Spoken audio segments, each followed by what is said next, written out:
প্রাণ লিচি ড্রিঙ্কস প্রবাসের সৌদি আরবের রিয়াদ, জেদ্দা, সংযুক্ত আরব আমিরাতের দুবাই ও কাতার প্রতিনিধির পাঠানো তথ্যছবিতে প্রবাসের সংবাদ জানাচ্ছেন মুজাহিদ আহসান।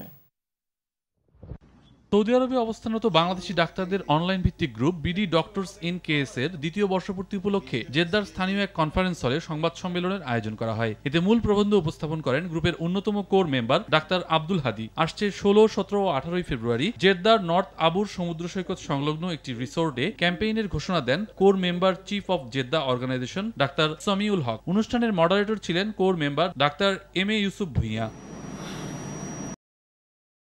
বিএনপির নতুন কমিটি ঘোষণা করা হয়েছে। কমিটিতে হাফেজ মাওলানা হেদায়েতুল্লাহকে সভাপতি, এম আনোয়ার হোসেনকে সাধারণ সম্পাদক ও সাবেক সভাপতি দুলাল সিদ্দিকীকে প্রধান উপদেষ্টা করা হয়েছে। নতুন এই কমিটি অনুমোদন করেছেন বিএনপি সৌদি আরব কেন্দ্রীয় কমিটির সভাপতি আকম রফিকুল ইসলাম ও সাধারণ সম্পাদক ফারুক আহমেদ চান। দুবাই বঙ্গবন্ধু পরিষদের উদ্যোগে পবিত্র ঈদে মিলাদুন্নবী সাল্লাল্লাহু আলাইহি ওয়াসাল্লাম উপলক্ষে আলোচনা সভা ও আনসারের উপস্থাপনায় এতে প্রধান অতিথি ছিলেন আলহাজ।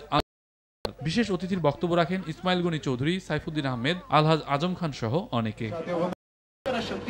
দুবাই ও উত্তর আমিরাত বৃহত্তর চট্টগ্রাম সমিতির উদ্যোগে পবিত্র ঈদে মিলাদুন্নবী সাল্লাল্লাহু আলাইহি ওয়াসাল্লাম উপলক্ষে দোয়া মাহফিল ও আলোচনা সভা শারজাস্ত একটি হোটেলে অনুষ্ঠিত হয়েছে। আরশাদ হোসেন হিরুর সভাপতিত্বে ও মোহাম্মদ ওসমানের সঞ্চালনায় এতে বক্তব্য রাখেন প্রকৌশলী আবু জাফর, অধ্যাপক এম এ সবুর, মোহাম্মদ সেলিম আরো অনেকে। পরে মোনাজাত পরিচালনা করেন হাফেজ মোহাম্মদ ইসমাইল। কাতারের রাজধানী দোহায় বড়লেখা সাপ্লাই স্পোর্টিং ক্লাবের আহ্বায়ক কমিটি গঠন করা হয়েছে। স্থানীয় এক রেস্টুরেন্টে অলিদ আহমেদ সেলিমের সঞ্চালনায় ও আব্বাস উদ্দিনের সভাপতিত্বে এতে অতিথি হিসেবে উপস্থিত ছিলেন আব্দুস সাত্তার ও মোহাম্মদ কফিল উদ্দিন। বক্তব্য রাখেন নাজিম উদ্দিন, ফারুক আহমদ সহ অন্যরা। পরে 19 সদস্য বিশিষ্ট আহ্বায়ক কমিটি গঠন করা হয়। কাতারে জাকের পার্টির চেয়ারম্যান আলহাজ মোস্তফা আমির ফয়সল মুজাদ্দিদির পবিত্র আবির্ভাব দিবস পালিত হয়েছে। কাতারস্থ প্রবাসী জাকেরান আশেকানদের সম্মিলিত প্রয়াসে স্থানীয় এক রেস্টুরেন্টে মোহাম্মদ হাবিবুর রহমান হাবিবের সঞ্চালনায় এতে সভাপতিত্ব করেন মোহাম্মদ সেলিম মিয়া। প্রধান অতিথি ছিলেন মোহাম্মদ পলাশ। আলোচনায় অংশ নেন মোহাম্মদ বেলায়েত হোসেন বেলাল, মোহাম্মদ মাসুদুর রহমান সহ অন্যরা।